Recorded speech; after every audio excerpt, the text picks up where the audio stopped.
This is the Amp Hour Podcast, recorded December 21st, 2016. Episode 328. The Ghost of Keyzermas Past.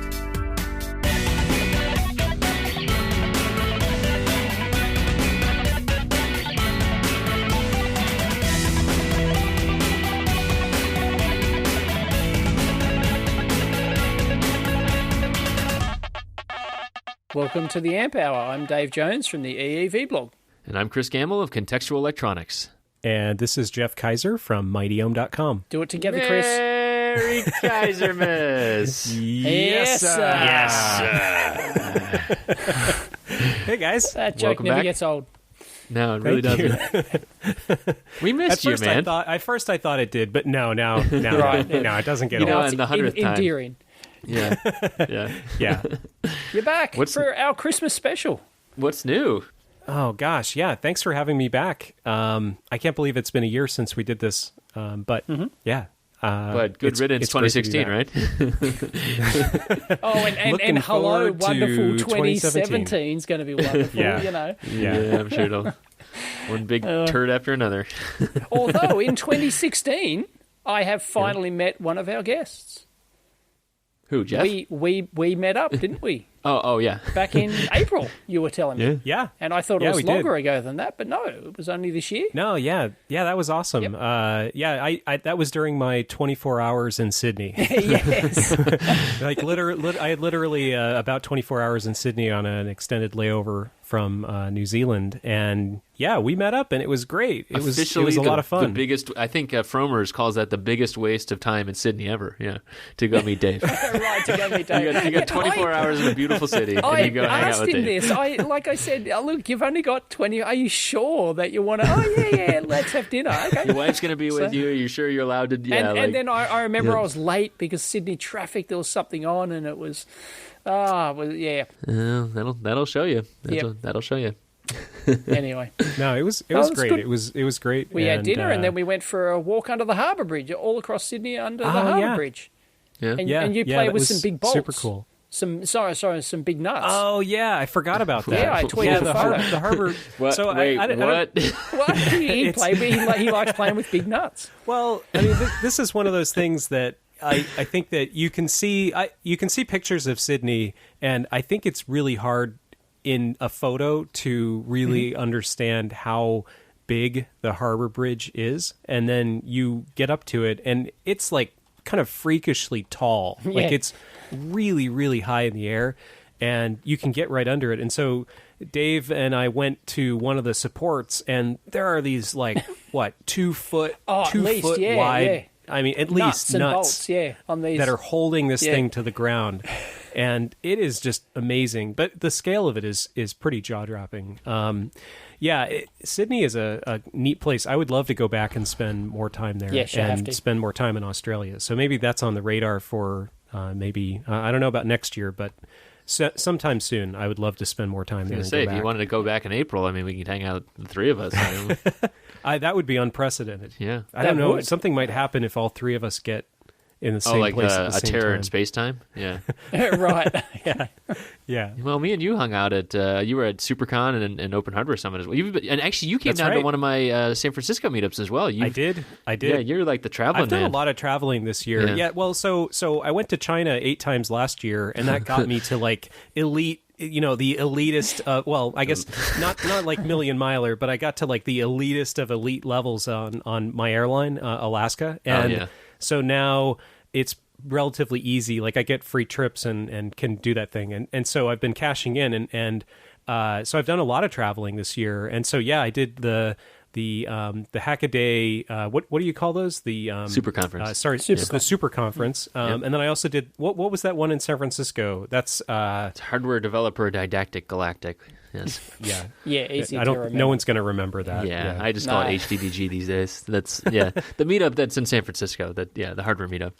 Yeah. Yeah, and that was super fun. It made me remember how great the hardware scene is in San Francisco. And I haven't really found anything quite with that same concentration, especially on the hardware side in Seattle or anywhere like Austin didn't have that either.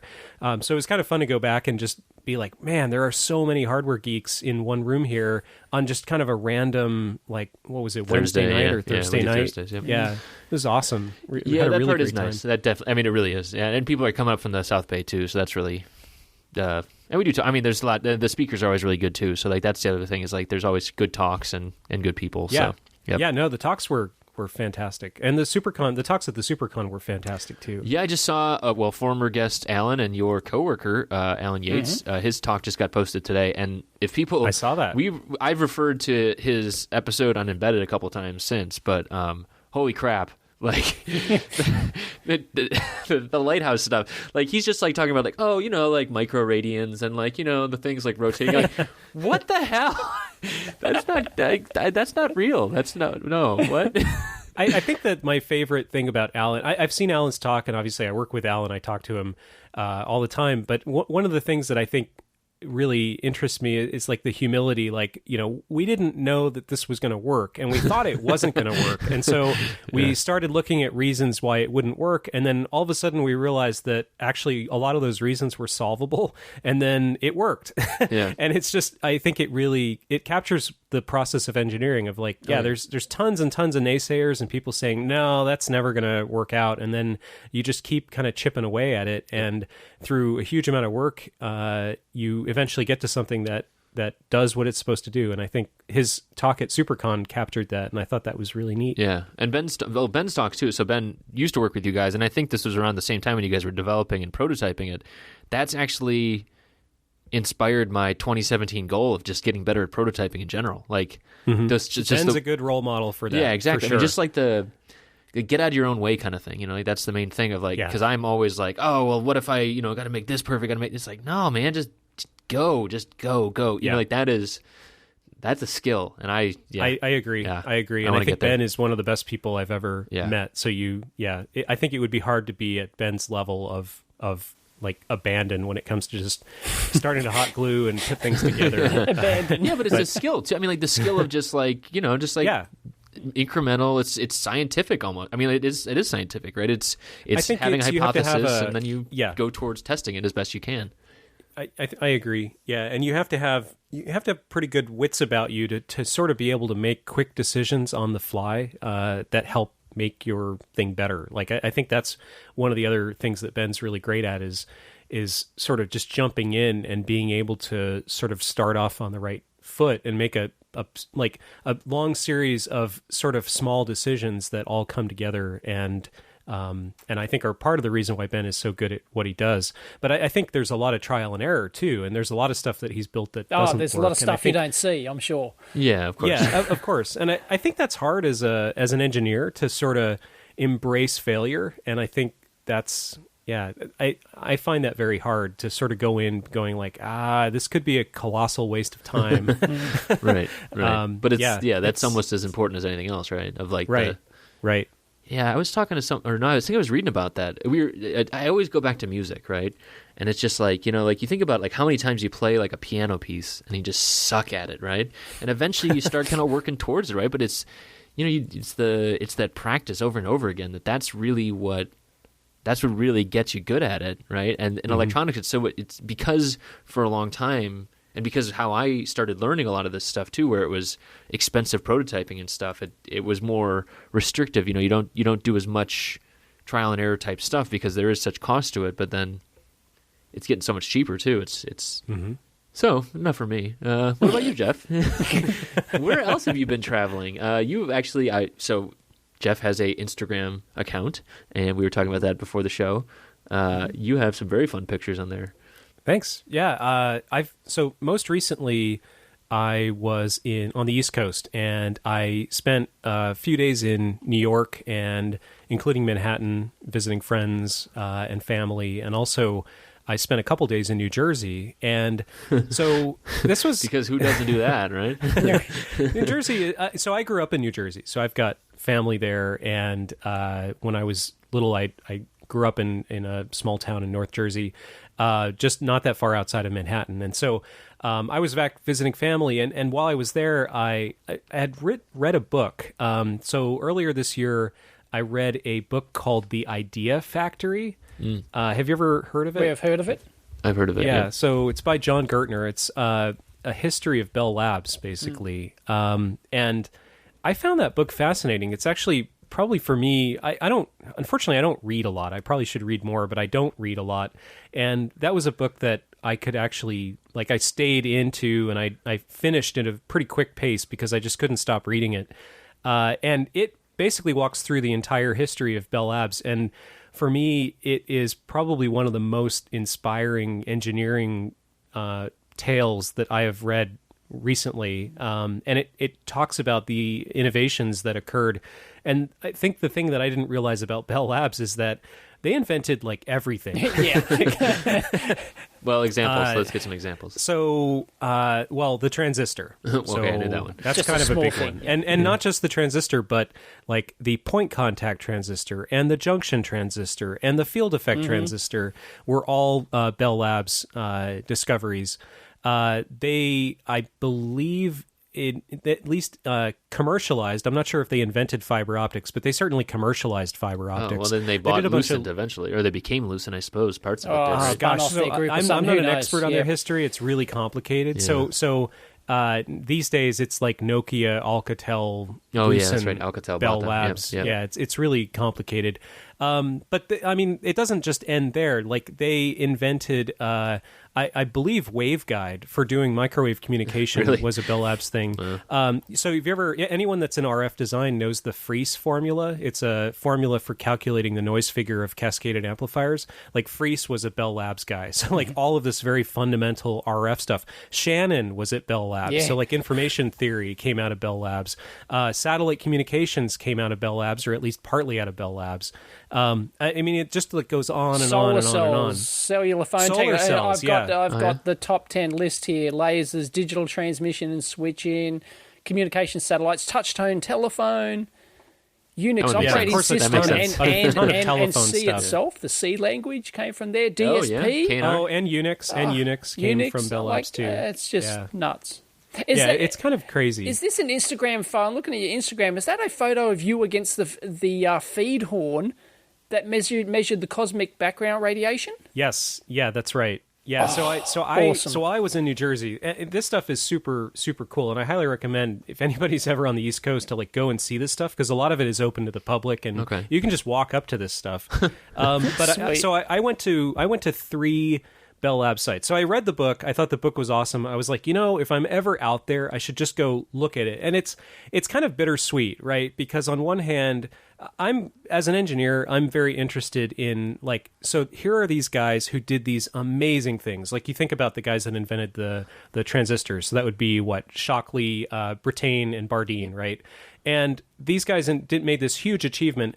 But you don't often really get to hear about what did their lab look like? What was their working? I'm assuming Well, it's no computers. filled. I know that. Well, yeah. So I have some ideas, right? So no computers, probably filled with cigarette smoke, right? Right. Tarry walls and yellow Ugh. ceiling Yeah. tiles. But the thing is, you don't really get to see that. And I feel especially as an engineer that works on the West Coast primarily, I kind of feel like I'm part of a new school of engineering that is Right. very separate from sort of what electrical engineering was founded on, which was very much this kind of older generation that was based on the East Coast. And so it's kind of bittersweet to visit some of these sites, because I think in a lot of ways, and I apologize to the people who are still there, because I think it's totally awesome that there's still research being done, but I think it's pretty clear that it's a shadow of what it was 30 years ago, right? And so it's interesting to go visit these sites. It's also a little bit sad, because you're I wish I was here in the heyday when they were actually doing all of this amazing stuff. But Well, Shariar's there, right? I mean, that's where he's based out Yeah. of, right? Some aspect of it, yeah. Yeah, I mean, I think he's I'm based there. I think he's from Bell. Yeah. Yeah. so there is still research being done there. So I visited 3 sites. I visited West Street in Manhattan, which was where Bell Labs originally, I think it was Western Electric, started up their research and development, and they did mainly vacuum tube and telephone research. That was done on West Street, and it's down by the Meatpacking District in Chelsea, down on the kind of the lower the lower west side of Manhattan. And unfortunately, there is like nothing to see there. So that was kind of a flop. The building is there. It's been converted into artist studios. It was done a long time ago. The big Google building's over there now, right, in the lower west side. Oh, I didn't see the Google building. This is Chelsea, pretty close to Chelsea Market. Yeah, but it's so south. It's south of there by maybe I know that because 7 I picked blocks. up my Google Glass there. Remember that? Yeah, that was a winner, wasn't it? Yeah. So West Street is the building's there, but there is not even a plaque. There's like nothing, which was I think really disappointing because that's where it all began, right? But the building is still there. You can kind of see. Yeah, unfortunately, you can't really go inside or anything like that. But so that was a bit of a disappointment. So then I went in New Jersey. I went to Murray Hill. And so Murray Hill is where the transistor was invented, and that was where Bell Labs, that was their center for research, and I can't remember the dates, but it's basically like the 30s through, I'm not sure, I mean, I guess through today, because there still is research being done in Murray Hill, and it is this amazing building. I just looked it up, and Charrier is at Murray Hill, so that's okay. Yeah. Awesome. So I'll link that in if people haven't listened. Signal Path. So I would love to get inside that building sometime because I went to the visitor center, which, by the way, has the first transistor, like the first one, Yep. the Just one like that you hanging see out in there. pictures, Yeah. just sitting in a display case, and it's in like plexiglass. You can't pick it up or anything like that. Oh, I broke it. But it's in the center of the room. So they have a visitor center, and it's open during normal business hours. And there's actually a bunch of really cool stuff in there. But the transistor is like, you know, the thing that I went to see. And I've seen so many pictures of that transistor same here. during my career. And even as a child, I remember looking through books and being like, wow, that looks really cool. But you never really get to see it close enough to sort of figure out how it was built. And you can just stand right in front of it. And so I probably spent an hour there just looking around. Nerd. And I was amazed at the amount of stuff they had there, but also the relative crudeness of a lot of the prototypes, like which I think as an engineer, it's like, oh, that is redeeming, awesome, right? because It's like, it is super redeeming. I could do that. It makes you feel like I could do that. Yeah, But I totally agree. Because it's But we not do have like computers and Wikipedia. This is like by definition, it almost must be because this is like discovery level stuff, right? Groundbreaking discovery level stuff. It's not like they all go through 10 prototypes, polish it all up, and then here's the magic thing. No, it's that They're not first showing it off at prototype. CES, you're saying, Dave? And the thing that gets me is that nobody talks about that stuff, right? Like no one talks like so. We do. So the Idea Factory is we do. We are, but like the Idea Factory as an example, and I'll also say like the HP Way is another yes, corporate HP history. Way is a great book. And I read that Yep. this summer too. I didn't think that was nearly as good of a book as the Idea Factory. It Oh, wasn't wow. as Okay. captivating, and part of the reason I didn't find it as interesting is that it's primarily a business book. Oh yes, it doesn't talk it's about how the process. HP, how Bill and Well, no, there's history though. Or wait, is there Bill and Bill and Dave? there Is that a different is? book? Yes. that's, No, that's no, a different no. book. well, that's There are two. Yeah. There are two. Bill and Dave is a different book. Oh, that's the one I'm Yeah, thinking. so of. whereas the So HP the- Way is written by them or one of them, and it's I think about it's how they written formed by their Dave business. Packard. Yeah. Okay, so I'm thinking Bill and Dave is a fantastic book as well, and we'll link all these books in, of course. But I think I've read HP Way as well. So the thing that I was found lacking in the HP Way is that it doesn't go into a lot of technical detail, and the Idea Factory goes into more technical detail, but it's still like, as an engineer, you're like, okay, well, no, tell me, like, how did they really do it? Yeah. And like, did they fail 6 times, before they succeeded? Yep. Right. And probably the most interesting thing is the Idea Factory actually has a couple scans of I think Shockley's, maybe it's not Shockley's, but one of the guy's notebooks on the day that they discovered amplification of the I first think I've transistor. seen that, yeah. And it's really cool. Yep. It's Yeah. like, okay, so how did they wire it up and what were they recording? And I feel like there's a lot more to that story that's not commonly talked about. Like one of the interesting things, and Jerry, I think, knows a lot about this, is surface states. And I remember Jerry venting and like complaining about surface states when she was doing her transistor fabrication at home. Surface states are like the bane of the existence of people trying to make semiconductors, especially using point contact devices.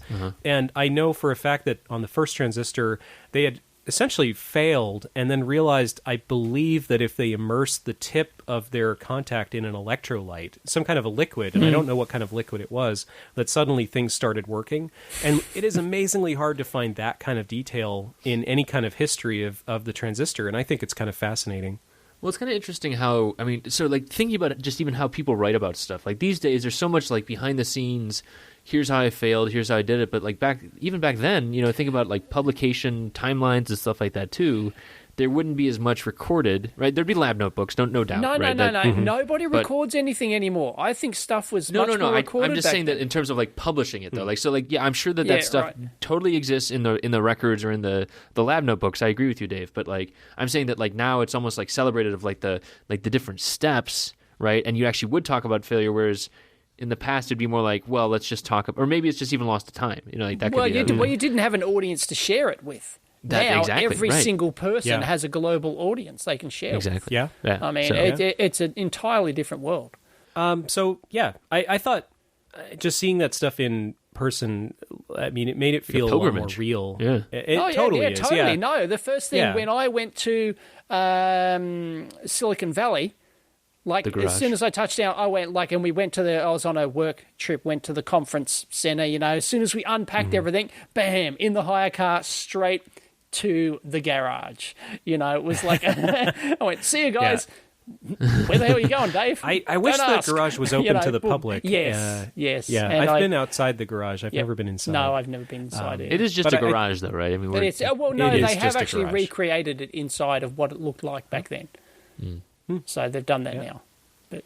So you asked about the horn. So that's at a different Bell Labs site. So the other place I went was actually I guess it's two sites, but they're close to each other. So Holmdel is another huge former Bell Labs site, and it's a very iconic building designed by Eero Saarinen. I'm probably going to butcher the pronunciation, but he designed the St. Louis Arch and some other famous architecture, and that building is in the process of being redeveloped, which I didn't really know. I think I had heard that they were doing something and that somebody had bought the building, but sort of shockingly, the property around this building, and this is like a 2 million square foot building. It's huge. Huge building. I think I've seen pictures inside of this before. It's like... Yeah, so there's a picture on my Instagram of the inside, and it's got a glass roof, which is really striking, and it's this very mid-century, very, very cool almost like Japanese-inspired, it looks like, kind of like the square really, blockiness. Really interesting. And the engineer in me just goes, what a waste of space, Like a huge, big void. It's true.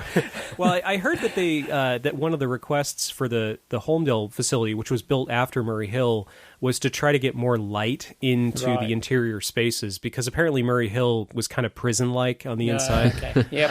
And so this obviously is not like that, although there are like catwalks, which are a little prison-like. So yes. maybe they didn't they do look like that, yeah. But anyway, so a developer, and I think it is called Bell Works, is developing somewhat surprisingly single-family houses on the property surrounding this building, and then they're turning the building into a like live-work retail fitness center restaurant like commercial space. No, really no. I mean that is, and there's a few tenants. So I walked through the building, and NVIDIA was there. There's a couple other companies that have small offices there, and it's a super cool space. And it seems like they're trying to do like this startup incubator thing there, and trying to make the building a social, like a meeting point for businesses that are operating out of the building, and then also the people that live in the surrounding area. So it looked like a very ambitious plan, and it was like commune. Well underway. Yeah, no, I mean I thought it was kind of interesting. I remember when I was in college thinking that something like that would be super cool, where you could like walk to work and you're living and you'd have access to machine tools and stuff, because you could just like walk over to the shop. I think that they're aiming for this kind of very light industrial that's not really what was there back in the day. Right, no potential for brownfield sites or anything like that. It's probably already... Probably, yeah. Yeah, I actually don't know. So that's Holmdel, and then about 20 minutes away, not even 20 minutes away, is Crawford Hill, which is another research center, which is super tiny, which is where the Holmdel horn is. And that is the horn that I'm standing in front of that was used to in the discovery of cosmic background radiation by Robert Pierce and, Robert Wilson. Wilson and Arno Penzias. I can't remember his last name. Penzias, yeah. Penzias and Wilson, who won the Nobel Prize for that. And they won the Nobel Prize, for the yeah. discovery. And actually, apparently, but they scooped somebody else. Somebody else had it, but there was a bit of controversy over them getting it. But okay. anyway. I hadn't heard that before, but Wilson has a talk on YouTube, and I can send a link. Oh, yes, please. That is actually pretty recent, and I think it's just a few weeks old, and it's actually at Holmdel or one of those sites, and talks about the whole process of discovery and like building the building that's adjacent, and it's actually pretty interesting. And I didn't really know the history behind the discovery of cosmic background radiation, and he goes into it in quite a bit of detail. Because it was an accident, because they didn't build this feed horn to detect it. They were designed it for something else, and that it was designed for Project Echo. Yeah. So the horn was designed for one of the first satellite tests, and it was actually a passive satellite called Echo. And they built the reason the horn is interesting is that it's a parabolic reflector integrated into a horn antenna. And it's a the weird thing looking that's shape. superior about it is super weird, and it has the advantage that it has very, very low side lobes. So most parabolic antennas have this problem in that the RF scatters off the edge of the dish, and you can see the ground. So they end up receiving some of the noise temperature of Earth, which is a lot warmer than space, and that's a problem for like very low noise measurements. And so the Holmdel horn was built to avoid that problem, and they actually used a liquid helium cooled maser as a low noise amplifier, which is fascinating. That is groundbreaking. A maser, yes, which also Bell Labs, I believe, invented or was at least very intimately involved in the development of the maser. Magnetic laser? Is it M? It's a microwave laser. Microwave. So what's interesting is maser is microwave amplification by stimulated emission of radiation, which is like a laser but at microwave frequencies instead of light. But the thing that's interesting is you never really think of lasers as amplifiers, right? You think of lasers as oscillators. They emit light. They don't amplify light. But they're aren't they really like amplifying just the diode light, the small signal diode light? They are amplifying pumps, the basically. input. Yeah, exactly. Yeah. So you're pumping a cavity and then they are amplifying. But usually the signal comes from the laser. Like you don't input light into a laser from an external source. But whereas in the maser, I guess that is how masers typically operate. And so they hooked this giant horn up to a liquid helium cooled maser and got some obscenely low noise figure, which is just a really, really, really good sensitive receiver. And apparently they thought they needed that for the echo tests. I don't know if they really did or not, but in terms of discovering the cosmic background radiation, that made that horn uniquely suited because they're trying to measure this temperature of matter that's in the universe that's only 3 degrees Kelvin. That's really hard to do because the Earth is way above 3 degrees Kelvin, right? And so they it's going didn't to set out contaminate to do your that because another team, there's a Right. controversy, another team was actually trying to do that. They actually predicted the cosmic background radiation. They were trying to build a detector to detect it. And here along come Penzias and Wilson with their satellite dish, basically, and they'll get in this noise on there that they couldn't explain, and they figured it out, and like they weren't even trying. Well, I mean, they were trying to do a survey of the sky, so they were trying to look at the microwave emissions of stuff out inside and outside of our galaxy. And I think the thing that's interesting is that Wilson, I believe, had done some experiments previously at a different location where he was mapping the Milky Way, and he was looking at the RF emissions of the Milky Way. And that's something that had been done at Bell Labs Holmdel previously by, I can't remember his name, but there's a famous picture of this weird-shaped rectangular antenna that was used in essentially one of the first experiments in radio astronomy. But the assumption at the time, even later when Wilson was doing his experiments, was that if you weren't looking at the Milky Way, you shouldn't be receiving any signal because Right. space is a bunch of nothing, right? Yeah. So there shouldn't be anything there to Right. create a signal. Yeah. And what they found was that when they steered the antenna off of the Milky Way, the signal didn't go to nothing. And that's what the discovery was that it went to a noise temperature of 3 degrees Kelvin instead of something closer to 0. And then, fast forward like 50 years later, it took the Kobe satellite and what's his name? His name will come to me too. He once again won a Nobel Prize for determining that the cosmic background radiation was not uniform. It was lumpy, and hence proving the Big Bang Theory. So it's huge. Wow. If you haven't read the book, I will link that which one book? in as... Oh, God. Now you're Is it going to something make with me lumpy think in of the his... title? I hope it's something with lumpy in the title. Smoot. George Space Smoot. is lumpy. Thank you very George much. Smoot. George Smoot. You may Smoot know the is famous lumpy. Smoot measurement. It's not the same guy. It's his cousin, I believe. Oh. Or, yeah, he's related to the family in some way. George Oh, Smoot. yeah. He won the Nobel Prize back in the late 90s, early 2000s or something for the Kobe satellite, which detected the cosmic background radiation. Anyway, very cool book. I'll link it in. He's written a book on it. It's great. That is cool. It's Highly recommended. Jansky. Jansky is the guy who is considered the father of radio astronomy, and he Hence built why this the units giant... are named after him, Jansky's. That's right. Yes. That's right. Not So many he people built a know. unit? I don't actually know Not his many unit, people so- know that. But yeah, Jansky's is the unit of received power. Or don't quote me on this, but yeah, received It's the unit of apparent brightness used by radio apparent astronomers. brightness used by It's radio flux, astronomers. one Jansky is a flux density of 10 to the negative 26 watts per meter squared per hertz. There you go. Of course. Of course, everyone knows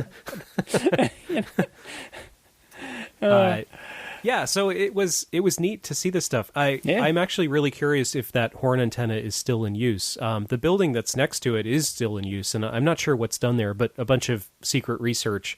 I don't think the horn gets used a lot. It was pretty rusty, but I don't it get looked how like it works. somebody had... I mean, like it looks. I mean, people It have to looks look at it. weird. It looks ungainly. I don't know. Well, That's it's like- looking at the ground in the Oh, photo. okay, that's what I was wondering. It's like so that's it would step rotate one. like 100 degrees, Yeah. 80 degrees towards the sky. Yes, that's right. Okay. Yeah, you can't leave it like that. No. Otherwise it would fill You with can water see and there's a bad big stuff would ring happen. there, and it rotates. Oh, Yes. okay. So it is. There's a Oh, big- it's just a big. It's so that's Yeah. not solid. Okay, so it's dark on the bottom of this picture. So, but that's just a big. Oh, it's just a bucket. Effectively. So there's two. It's like a parabolic exactly. bucket. Yeah. So the dark square at the bottom, that's actually a cavernous, large opening, Mm-hmm. and so the reflector, you're actually seeing the shell, which is Yeah. not the reflecting surface, but inside there's a very, finely crafted parabolic reflector, and so you would Okay. rotate it 180 to look at the sky, and then it can also rotate around the z-axis. Yeah. Yeah, you can see there's a to ring look at at all the different bottom, parts too, of the so- sky. Yeah, Yeah, that thing's huge though.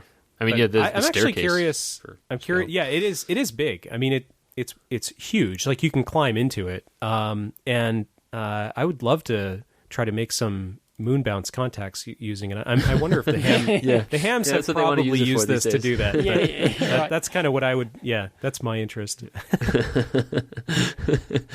Moon bounce. They scoff at your moon bounces. Edge of the universe bounce, Kaiser. But I mean, somebody cares enough about it to keep it in pretty good shape. Oh, yeah. It looks usable. Like Yeah. it looks like it would operate. And it's a historic monument. I was gonna and say that's it probably, looks. I mean, like the scale and like the steel and like the paint, the gunmetal gray of it. It looks like an old battleship. Yeah. It's like an old battleship Yeah, yeah, receiver, effectively, right? It's yeah. crazy. very cool. I'm jealous. That's great, man. That's so it sounds like a very good trip. Sounds like the Jersey trip is worth it for our audience, huh? The pilgrimage. Have any I of our recommend audience gone on a nerd Yeah, this should go on nerdymaps.com. Did I tell you I bought that? pilgrimage? Yes. Did you actually buy it? I did buy. Wait, was it Nerdy Maps or Nerdy Map? I pointed it somewhere. So I do own Nerdy something. Nerdy Map. Yeah, nerdymap.com. So that'll point somewhere at some point. So I just haven't done it. Maybe over Yeah, the Christmas sure. break. I think the horn is in the Geek Atlas, which was published by O'Reilly. Someone's already done it, a Chris. few years ago. No, I know they have a list, but it's not really. It's pretty limited actually. It's only 100 items. Right. That's the problem. Oh, Yeah. okay. Oh, Yeah. yeah. Yeah. That. Yeah, no. No, that's true. That's true. What is it? Atlas Obscura Yeah. has, I think, a lot of this stuff too. Yeah, yeah, and I mean, no, don't get me wrong. The O'Reilly book, it is good, and a couple people pointed that out to me. But it's only 100 sites, and it's spread out over the world. And so you think about it, like this is already Yeah. what 3 just in a pretty small part of Jersey. Granted, an important Yeah. part, but I could get to 100 probably within a single state in terms of nerdy things and museums and everything, right? In California alone, probably has a couple hundred. So that's why. Yep. Internet wins. That's great, though. That's really great. Well, what else have you been doing? Because we were talking about other stuff before the show. Some of which you're allowed to talk about, some of which you're not. But we talked You are last still year. working at Valve, though. Yeah, that's probably a good check-in. Yep. Still employed. Still yeah, there. yeah. He's still I've part of the actually been furniture. there. So I've been there almost 5 years. Wow. Time flies. Wow. Yeah. Yep. It is amazing how fast time flies. It'll be 5 years in May, so I guess we're not quite there. But yeah. Geez, it's you amazing. get less for murder. I've been keeping busy. So I was talking at the beginning of the show about having that airline status, and sadly, I am going to lose all of that extra stuff in 2017. That's one why? bad thing. I guess so. But Well, because I haven't been traveling. airline and okay. at the hotel rate I status was is previously. the worst consolation prize ever, right? Oh, I mean, it's not it's not a bad thing in itself, but like the fact that you had to sit on so let's see, 12-hour plane ride both ways, that's 24 hours times 8, so you spent more than a week on a plane. Yeah, Straight. It was an adventure. I mean, it didn't feel like work, I guess. But I have not been traveling this year like I did last year. And for me, that's a good thing because it means that things are going really well. I talked last year about spending, I can't remember how many days I was in China, but I was in China a lot last year. And it was mainly around getting our first hardware product, Valve's first hardware product to market, the Steam controller. And this year has been very different. So it was kind of interesting in that our project lined up with the calendar year, which I suspect is pretty common in consumer electronics. You know, you ship for the holidays and then things kind of change after the holidays because now the product is out. And so for me, this year has meant a lot less travel, which is a really, really good thing because it means that things are going really well. Right, exactly. Means you're doing your job right. Very different. Yeah, if you were over there, it's like something's busted, so that's bad. That's pretty much how it works. Yeah. And so I actually spent probably the first half of this year doing primarily manufacturing support, which I think it's fun, isn't it?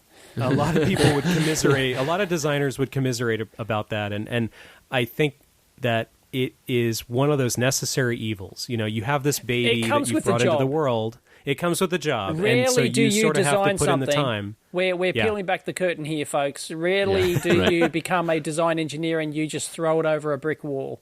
Right. Well, No, I have. you know. So in my career, can I happen, have but been in that position. So when I was a chip designer, that's very much how things worked. And but if you didn't as get a that design right the first engineer- time, it doesn't work at all. Well, it would come. Well, yeah. And I mean, it's But true that that's if your a design different- doesn't work, it comes right back again. But that's a right? different level of process separation. Like if you're laying out chips, like if something goes wrong on the fabrication line, you're not going to be called in. You don't know because anything about it. Right. You've got no Yeah. idea. Whereas right. Not my macro department. scale electronics, if you're designing a circuit and the circuit doesn't work in production, who you're going to Or if call? part of yeah, the circuit that's changes. true. That's That's probably the true. biggest thing. Is like Yeah. if you Yeah, have yeah. a supply issue and one piece of your circuit changes, that's right. much more likely to happen than like like you know It's true, some and I think it's etchant also changes on some line. yeah exactly somewhere. like you It's- can't get the right phosphorus mix in a gas, right, or something, right? It's a function of how many people are in the company too, because when I was a semiconductor engineer, I was working at a company that had thousands of people, and Right. there were hundreds of people whose job it was to be product engineers and manufacturing Right. engineers. But of course, where I'm at now, we've got a really small team, and so if something breaks and it's electrical, I'm You're like, it. the guy they call, right? Especially if it's a design issue, I'm the guy they call. And so I'd say the first 6 months of this year, I spent doing quite a lot of factory support and primarily looking at returns. Stuff comes back and you're trying to figure out why it didn't work, what broke, and fixing bugs, trying to improve yield. A lot of things are like if you can get the yield of your widget, being a printed circuit board or the product, into the high 90s, then that's like a good, happy place. But if it's not there, then you are having weekly meetings with the factory. You're having units sent to you for testing. You're testing things at outside labs. And I think a lot of, and I haven't done this a lot, I'm still fairly new to this world of high volume manufacturing, but in my experience, it seems to be that there's this sweet spot where you get the yield high enough to where you don't really need to worry about things on a day-to-day basis. Yeah. And for a designer, that's like the holy grail, because then you can finally go back to doing design, which is sort of what it's all about for a designer. Yep. And so for me, this year has been sort of my quest to resolve manufacturing issues and also recruit help to try to help support the factory so that I don't need to be there all the time. So that I can focus on new design work. And I'm happy to say that, it took me quite a long time, but I've been able to do that. And that's been really fun to sort of get back into doing rapid prototyping and development again, which, being on a small team and wearing a lot of hats, sometimes it can be a while between projects. Yep, exactly. And So it feels did good the to be people back. you hire, did they come in for the interview and go, "You're mighty Ohm"? I don't, I don't listened to think you so. on the Amp I Hour. don't think so. Yeah. So I do know that some of my coworkers listen to the Amp Hour. Oh, hey, and coworkers. I don't Are think you it's listening right now? I don't think it's a result of me telling them about it necessarily. No, it's just I they're think that a couple of nerds coworkers and were they listening. eventually Yeah, stumble well, across they were already into it and into electronics, and so they knew of it. But I don't get that a whole lot. I mean, I think that there's still quite a bit of separation between. I was going to say, like, if Jeff's coworkers are listening right now, and you write to mightyohm@theamphour.com, I will tell you some secrets about Jeff that you have never heard before. I wonder how many emails I'm going to get on that email address now. Oh, boy. So anyway, sorry. Yep. So, yeah. Manufacturing support. I haven't been to China in a while, and Excellent. I really enjoyed being there, but it is nice to spend more time at home. Well, that's for one of the sure. things that we mentioned too. So, okay, so that it's based on testing, right? I mean, so that's really what it comes down to as well. Is like there's these systems in place now where you have line testing, whatever. But how do you really know? I mean, like I guess it's another thing of like kind of monitoring over time. It's like basically setting up like statistical process control as well, because yes, absolutely. like Jump is your friend. Yeah. Jump, You use Jump. and also man. What's we use Jump? JMP. It's a design of an experiment and like a statistical modeling software. Those are Okay, right. Pretty much anywhere you see high volume manufacturing, Yeah. somebody is going to know Jump, and Jump's not the only one. I think Minitab is one of the other popular so ones. I did Samsung. We used Jump and then we switched to Minitab because it was like the Samsung thing. Right. And We just did our own when I did high volume manufacture, yeah, rolled our I mean, own it's, stuff. It's I don't remember why. I mean, there was just a lot of like mapping tools for like it would pull in data and it would be able to like how Excel runs out of like memory at like 65,000 rows as well. Cells, right. Yeah, Okay. So it'd be I like have millions of rows. processed. Yeah. I've processed millions of rows in Jump, Yeah. and I think the thing that is nice about Jump is that it's really nice at doing histograms and doing okay. CPK analysis and stuff like that. And I am Right. not like a super sophisticated manufacturing engineer, so like I don't use those tools to their full capability, No. but it is super handy to be able to go in. And so to me, the thing that changed my life was, and I think I may have mentioned this last year, so apologies if I repeat myself, but using Python to do data processing and then outputting that into Jump or Excel, that is like the most amazing combination, and it will change your life if you're dealing with a lot of manufacturing test data. So, the first step is you need to have a manufacturing tester, and I think it's always really hard during the design process to think about test, and a lot of people don't like thinking about it, and I sort of kicked and screamed and didn't want to deal with it for a long time, but eventually had some people that were wiser than me say like, you really need to do this. This is going to be important. Yeah. And I think it's hard at the outset to know what you want to test because it's hard to know what's going to break. Yeah. But you sort of focus on testing all the major features and the things that you think are likely to fail, or maybe they're the most important performance metrics for the device. You design a really good production test, and then all of a sudden, as soon as the production line starts, you have this like huge mountain of data that you need to deal with. Well, that's the thing. If you wait until something fails and then goes, oh, we'll start gathering data on that. Yeah, right, Well, exactly. you've got no data that would be a bad told idea. you why it Yeah. failed. Right. No, you've got to start that during Yeah, EV builds very early. You've got to get all that stuff going. So the surprising thing to me with all this statistical stuff is like the one that always like really solidified it in my mind is when you'd start like slicing and dicing data. Now, like Dave said, you can do this without the statistical stuff, but when you'd start doing comparisons between like test fixtures, or in my case, it was like etch machines, right, or chambers, and really, and it would be like you could start to group by these different data types or these different variables, and you'd see like, oh, you group by chamber, and like chamber 1 is always much higher, right? You start to actually map the chambers against one another, or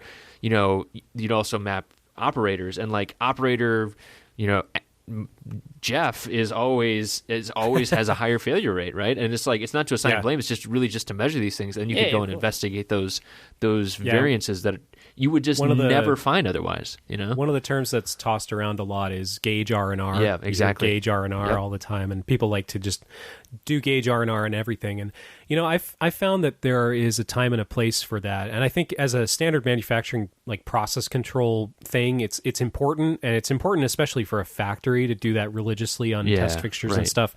Although I have found, and I think you run into this, is that sometimes it's used as a substitute for common sense, and that if your test equipment is broken, or it's like let's say you have like the cal stickers off, it's right? out of cal, or maybe there's like a loose wire or something hanging. Then you can end up spending weeks collecting all this gauge R&R data. And I have gone into a factory and said, no, you got to connect. You have to connect this thing, and then all of a sudden everything looks fine. Right. And sometimes I feel like statistical analysis is used as a substitute for common sense, and I think sometimes process engineers are guilty. And I like process engineers. I like working with process engineers, but on behalf of like all design engineers, sometimes as being both, I can tell you that it's usually because it's like you're just running so fast that you're just like you're willing to twiddle any dial to try and get it to work, and it's like you.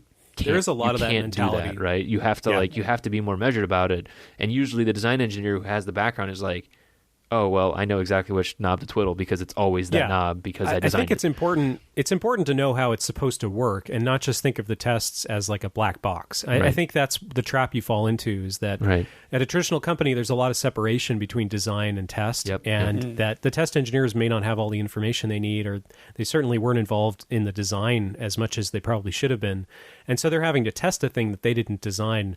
I guess I had the fortune to be the designer, and so when it was time to design test, it was like, oh yeah, let's look at this thing. And when things didn't work, I sort of knew what to blame. And you mentioned earlier about you've got components.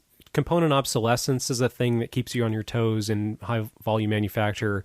The other thing is just component variation. Exactly. You start different to see inductors, the things whatever. Exactly. You see tolerances. You see components come in and they're bad. You see components varying over their ranges.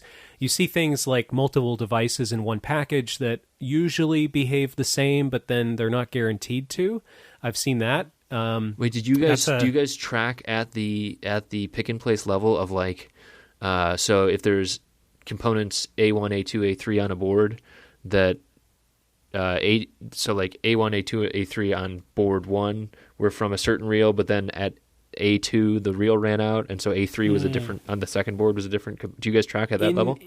Yes, in general, yes. You do. The factory tracks everything. That's awesome. And I think if you work with a good factory, I think attention to detail is super key, and just having all of that. And I'm really blessed to work with a team that is really good at that. And so it's great to go, there's something weird with this board. What did you build it with? And is it the same as what you've been building with for 3 months? So, I think it may be challenging down to the board sometimes, but usually you can dig around in like the trash and like go, oh, this reel was the one that you used to build these boards, and it's different than all of the transistors to date were from like a different lot. And like all of a sudden we had the first new lot. And I think that's the thing you run into sometimes, is that semiconductor manufacturers will make these huge quantities of components, and then you may not see a new lot for kind of a long time. Like, you may be in production for a while before you're building with anything that's different than what you started with. And in some cases, it can take surprisingly long because the reels have enormous numbers of components on them in some cases. And so you don't see different lots as often as you would think. And I've run into that with like LEDs. Where like it took a long time to get to a new lot of LEDs. And then when we did, sure enough, forward voltage is different, current's different, intensity is different, efficiency is different. Right. And you're saying this because you guys are high enough volume where you're actually getting entire lots allotted to you, right? Where they the manufacturer is starting these silicon wafers and they're sending an entire set of wafers through and packaging them up for you, and you're just getting that whole thing, right? It really depends on the vendor and it depends on the part. But you see all combinations of things. And then of course you see like you got a little strip off of some other reel of 100 components, and those are just weird. And I've heard stories of counterfeit components being introduced. The factory tends to try to be efficient with inventory, and so they're not going to throw things away typically unless there's a good reason. And that efficiency word often equates to tight ass. Like they'll just buy them from low anywhere, quality. Or do things like some percentage of the time the pick and place machine drops a part, and at the end of the shift somebody picks up all those parts and then they go back on reels. That kind of stuff I think is very, very normal at factories in high volume because those costs add up, and I think in many cases it's perfectly fine, but sometimes you get bit. Maybe when the machine dropped that part, one of the leads got bent slightly, and it was a component that had to mount flush, and now it doesn't. And that kind of stuff is that I've seen all kinds of combinations of things like that happen. But I think overall, compared to the anxiety that I had at the outset, that, oh my gosh, we're building so many of these, it's going to be a full-time job to keep all this stuff running.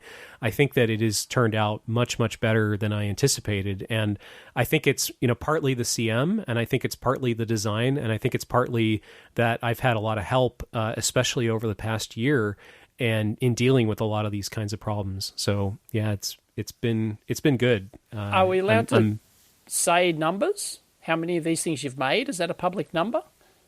Oh gosh, I'm not sure what we've talked about. I think announced 500,000 controllers kind of a while ago. So the numbers are much higher than that now. Right. So, but I don't think we've talked about. Yep. That's crazy though. That's still a lot. That's a lot. So.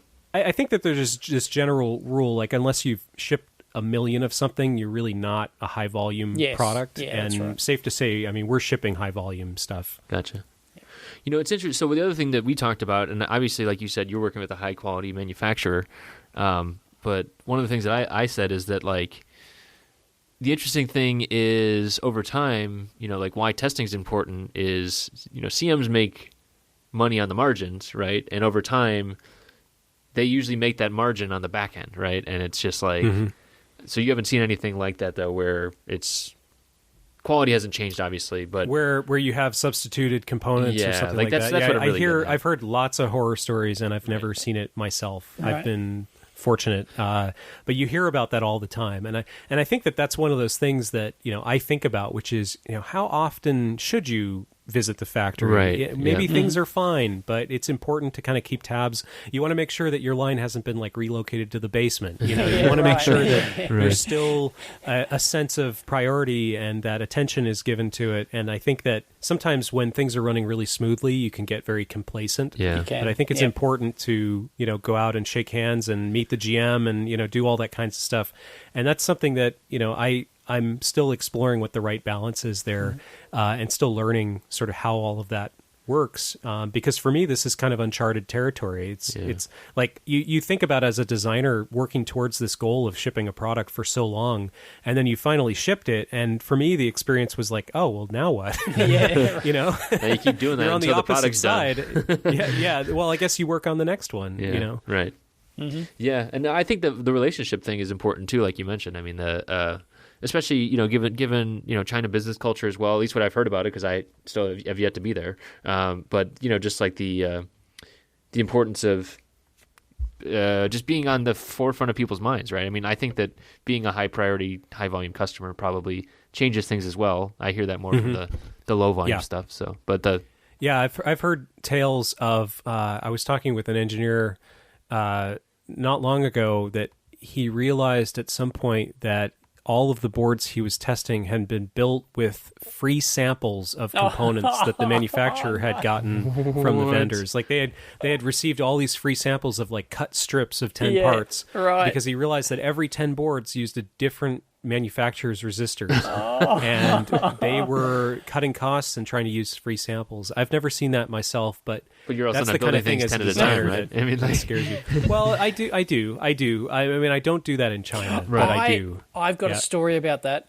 Yeah. I was working at a company, might shall remain nameless, and a colleague who might shall remain nameless, designed this huge board. It was a massive one-off board, ridiculously expensive, and manufactured and prototyped. It built 2 prototypes, right?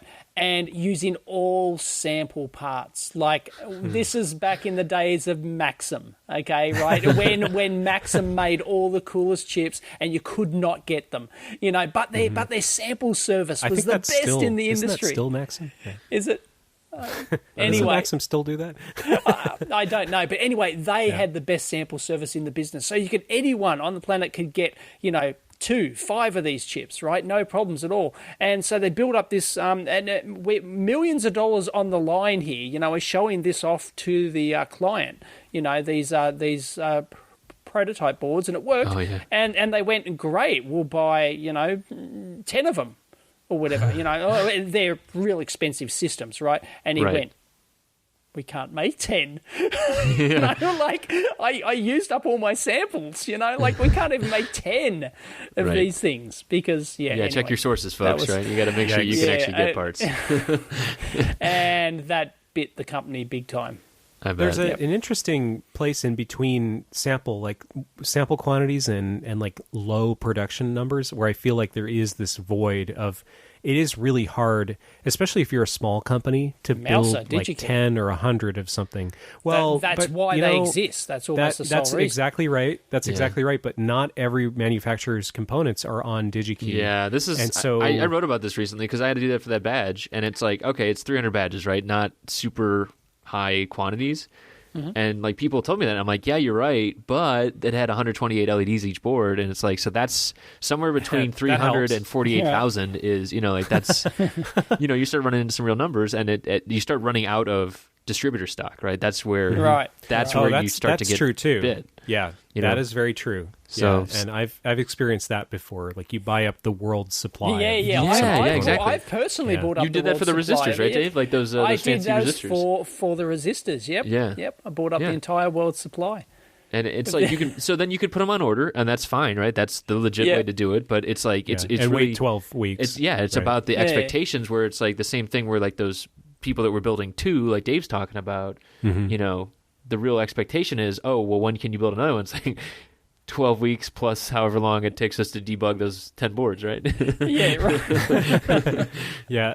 And I've also seen where in prototyping, it's really tempting to steal parts from off-the-shelf products and make other products out of them, and then you have this uncomfortable period where you're buying. Everybody loves your demo, but you cannot actually make the product because you haven't ordered that LCD that you need to minimum order X panels, right? Like it is interesting how the prototyping and.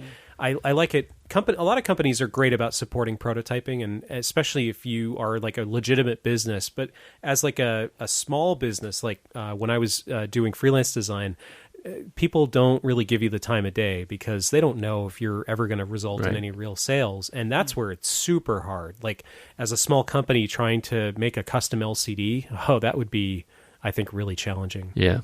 Yeah, my buddy does that for military LCD stuff, and it's just... I mean, the only reason they do it is because they're like, well, how about $1,000 a screen? That's one way to do it. Yeah, that's one way to do it. Pretty much the best way to do it if you're going to go that low. So, yeah, that's crazy. Whew, man, you've been. It's good that you're slowing things down there a little bit. You can't talk about your new stuff, unfortunately, but hopefully next Christmas you can tell us all about it. Yeah, I hope so. So what else should we talk about then? Should we talk about news? Is there any news? Batterizer delivered. No. They delivered.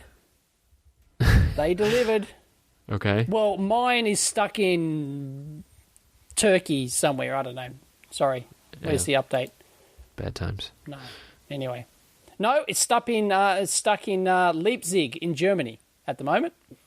What is this? The Batterizer. You don't know. Batterizer. Batterizer is the industry's biggest soap opera. It's been going for a year and a half. It's the biggest thread on the EEV blog forum. It's 300 pages long. Wait, Saga. what? It's a micro-thin stainless steel It's a load of sleeve that shit. extends your That's what he said. batteries. It's a load of bullshit, Jeff, yeah. And I've done like half a dozen videos busting them, and they've done all sorts of weasel out of it. They're halfway to sending Dave a cease and desist, basically. It's silly. Yeah, they did threaten to sue me in a national newspaper. They threatened that. How? I don't even how. Don't waste brain I don't even cells. know where to start. Anyway, they're on their way, and somebody on the forum just tested it. So, and it gets 70-80% efficiency, blah, blah, blah. Exactly as we expected. And it's going to be as ordinary as we expected, and yep. But So they is did this deliver. is this one of those devices that tries to exploit that a lot of products have like a cutoff voltage? Yes, that's a cutoff above- voltage, yes. So it's a Yes. boost converter. It's a boost converter. That's all it is. Yep. And they're making it out like their original claim was like 800%. You can increase your battery life in any product by 800%, up to 800%, and it's like, give me a break. I like that the stainless steel sleeve is a major portion of their marketing. Like all those fancy electronics on top, don't pay attention to those. It's the stainless steel sleeve. Right, because when you That's put the it in important your part. device and you don't see it again. And originally that was exposed sleeve, and then I pointed out to them in my video, hey, the outside of a battery, the outside case is actually positive on most batteries, on most alkaline. A lot of people don't know that. They assume it's negative. It's not. It's positive. And this will just short out. So they secretly went and recoded them with, a non-conductive thing. Oh, So well, you you're are welcome. helping them with product development. I've helped them with so much. It's like They've- free consulting. Oh yes, they religiously follow our forum, even though they don't want to admit it. And the number of changes that they've made to their claims and their product over the years, last year and a half, due to the people talking about it on the forum is crazy. Anyway, Speaking of your forum, Dave, I didn't actually see this project, but it's been going on there for a while. The EEZH24005, is that right? what? No, open source sorry. bench supply. Is that? I thought that was from your forum. Oh, it might be talked about. Sorry, I'm not following. There's 800 posts a day on my forum. I can't possibly. Yeah, there's an open follow source bench supply. That's on Crowd Supply or something at the moment, isn't it? Yeah, I thought that they Is were that on. the I one- thought they were talked about in your forum too. So the guy, they could be. I haven't. Sorry. yeah, okay. I was just wondering what you guys thought about that. It's 0 to 40 volt, 2-channel, 5 amp output. Yeah, Switching. it looks pretty jazzy. I haven't seen the details of it, but yep. Okay. I'm going to be back on that actually probably today. I've got some hardware sitting here that I'm going to have a fiddle with. You have one of those, or you have other stuff? No. This is my own 15-part micro supply series, if you remember. Oh, no that. way, really? You're going to back to micro supply. Yeah. Nice. It's still there. I'm back on it, and Nice. it's going to change direction again. And I've got some bits and bobs here that I'm going to investigate. And, Cool. But then, like, I don't know why it surprises me every year, but bloody Christmas, What about it? it's probably bigger here in Australia than it is overseas, because you guys don't really have a huge holiday over Christmas, right? That's not your big. Your We big don't really holiday. have any holidays. That No, are big. but your big holiday is in the middle of the year, right? Like Independence Day? Well, I thought. No. Yeah, whereas This us is the here big in holiday. Australia, everything shuts down over Oh, Christmas. you're talking about school holidays too, right? Oh yeah, and school. So I've got a kid in school now, and it all shuts down and everything else, and companies shut down from like mid December, some of them, and they don't open for like a month. Mid January or something. That Here in sounds very Australia, so- un-American. Yeah. All sorry, right, man. no, it's common here. It sounds And like you just guys are forget having a that great it's- time actually relaxing. We don't do Yeah, that yeah, here. well, I'm- that's I'm not That going sounds on very holidays. European. It does, I've worked with That's I've like worked with a August, lot yeah. of European vendors, and like there's a certain portion of the year. Yeah, it's August. All of August, Germany Yeah, disappears. August. It's Well, amazing. actually, tomorrow I'm thinking about I think I'm going to have to shut down my shop and everything so that people, so the orders don't keep flowing in, because I won't be able to deliver. So Where are you going? Shut it down. Yeah, you go to the For a beach. little while. Yeah, because that's right. Because I'm going on holidays. so Australians have the tradition of spending Christmas at the beach, right? That's like the thing there. Yes. Yeah, that's a Exactly. great tradition. That's really fun, actually. Dave, come on, you're an international person. You gotta keep working. You gotta Pressure. Yeah, I got to keep working. Yeah, sorry, Yeah. I know. commerce never sleeps, Dave. No. Speaking of Jeff, Anyway, it surprises hear me that every Jeff time. It's annoying. Is still you're still selling your kit. We heard before You the are? show. That's right. Yeah, That's right. yeah. Cool. Yeah. Yep. Still, Yeah, it's are you going to manufacture over Christmas and ship? No. So my trick is that there is like a seasonality. I think kits. Well, it seems like I sell more in the holidays, and I think people probably give them Right. as Christmas gifts and stuff like they're that. bored and they're looking around. Looking for Usually around September or October, I start ordering and stocking up. And so this year I Right. was super good about it. And I built a bunch sort of ahead of time, like prior to Black Friday. And so it's been smooth sailing through since Thanksgiving, which I'm super relieved because I've been pretty busy otherwise. But yeah, I think for me, I do see a big spike, and usually it follows like breaks. So like you were saying that, students here have a break over the summer, and I usually do see more sales during the summer, especially at the beginning of the summer. Right. And also sometimes colleges or universities will do workshops over the summer Yep. or during like Christmas break. And my kit's been used in a few workshops at some universities, and so I'll get these big orders, right before the holiday. So I've learned to kind of anticipate that. But yeah, I'm still doing the Geiger counters, and I'm still doing the AVR Rescue Shield 2. Oh yeah, I and forgot about that. yeah, and they're going great. Cool. Sweet. Micro commerce for the win. Micro Is it micro? I don't know. That's probably mean to me to say because I don't I don't actually know. have What any. is the bound? What's the bound of micro-commerce? The upper bound. I just got non-commerce 21 covers. boxes yesterday. I'm sort of beyond Wow. micro at the moment. So currently in my office here, I'm staring at, I don't know, about 30 odd boxes full of Well, using USB crap. standards, then you would be mini commerce after that. It goes micro, Right. mini. Yeah, micro, mini, yeah. Eventually, you'll get to Type C commerce, Right, we're using which engineering. means you'll be totally reversible and higher power. Oh, boy. So, yeah, volume's getting big. So I'm selling on Amazon now. I just got into Amazon Canada. Ooh, fancy. Now I've got to work on Amazon Europe. That's going to be painful. Well, let's finish up with this Mighty character here, Jeffrey. What are you excited about for the new year? Anything? Oh gosh, Technologies, conferences. I should announce I'm not going to CCC. I found out that tickets the day after Christmas. Who would have thought are $2,500?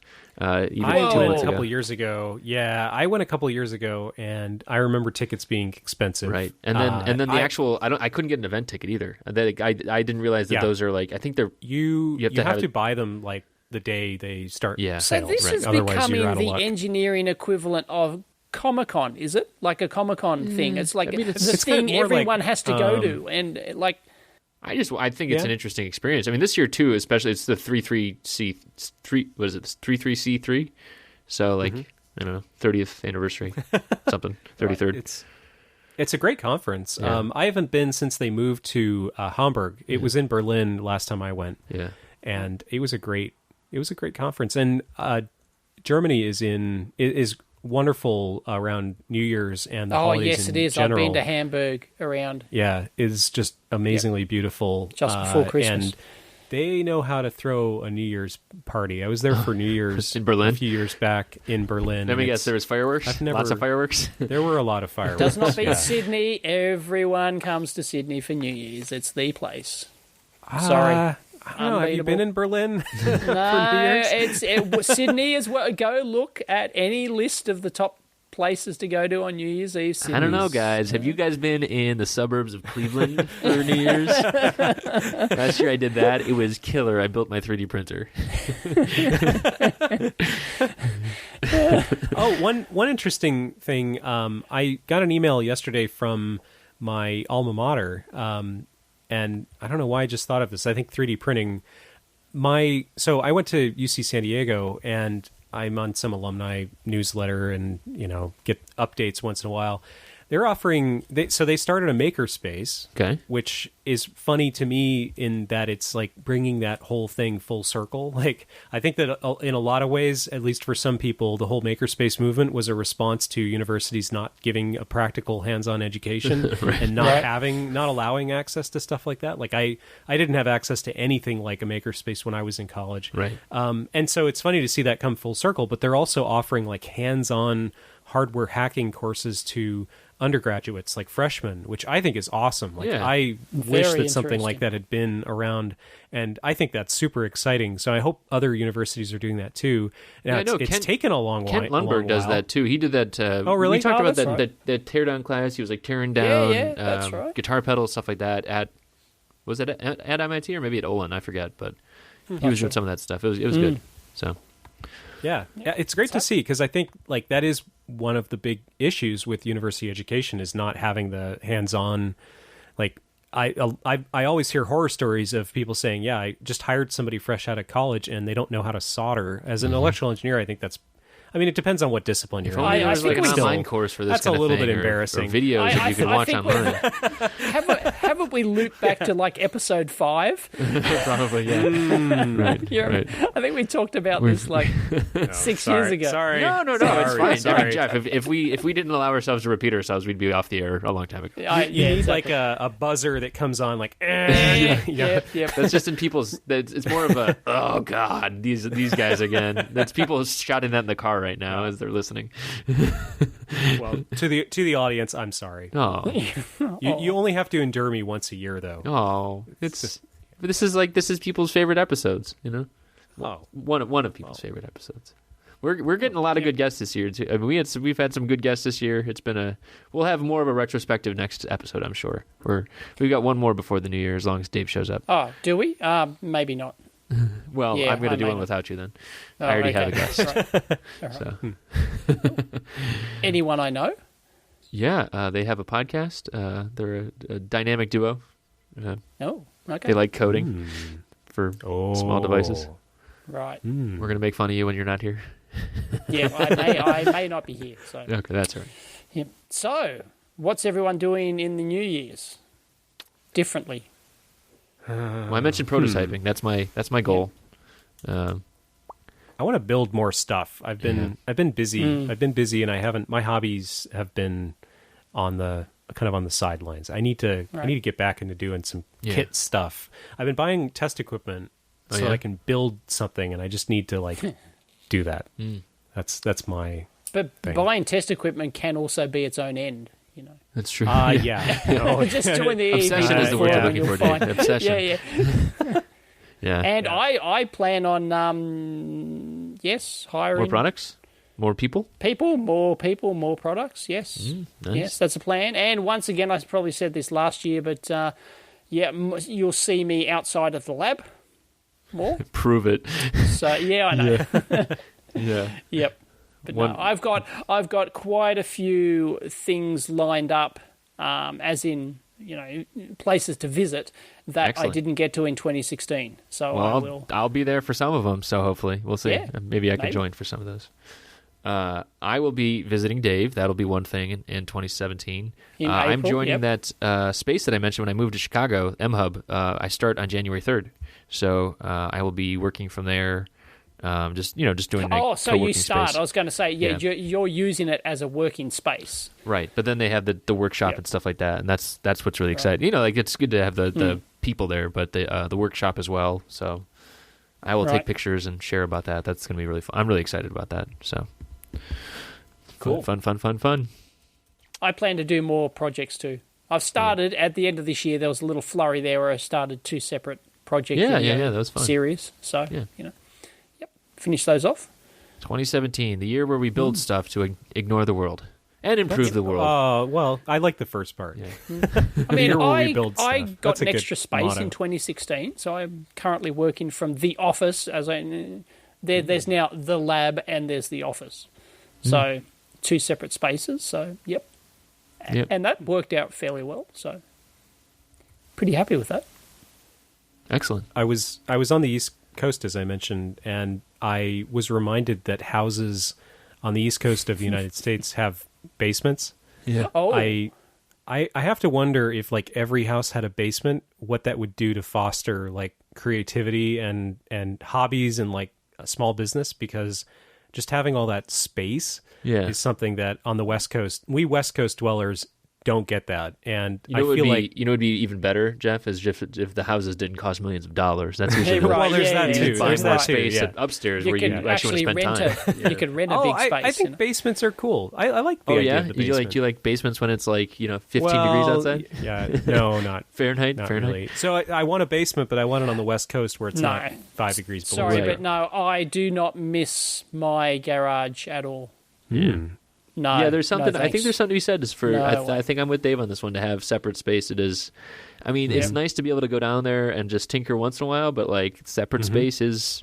It's very deliberate, right? That is. I would. I would still like a space at home, but But that's tinker space. no. It's not business space, right? yeah, no, it's not business space. No, but that's if true. I do, Yeah. if I did get one, it needs to be a professional space, like not some dark, dingy, hot or cold, Hey, man. So when you bring Windowless box, investors right? by, they're not put off by your basement Investors? laboratory.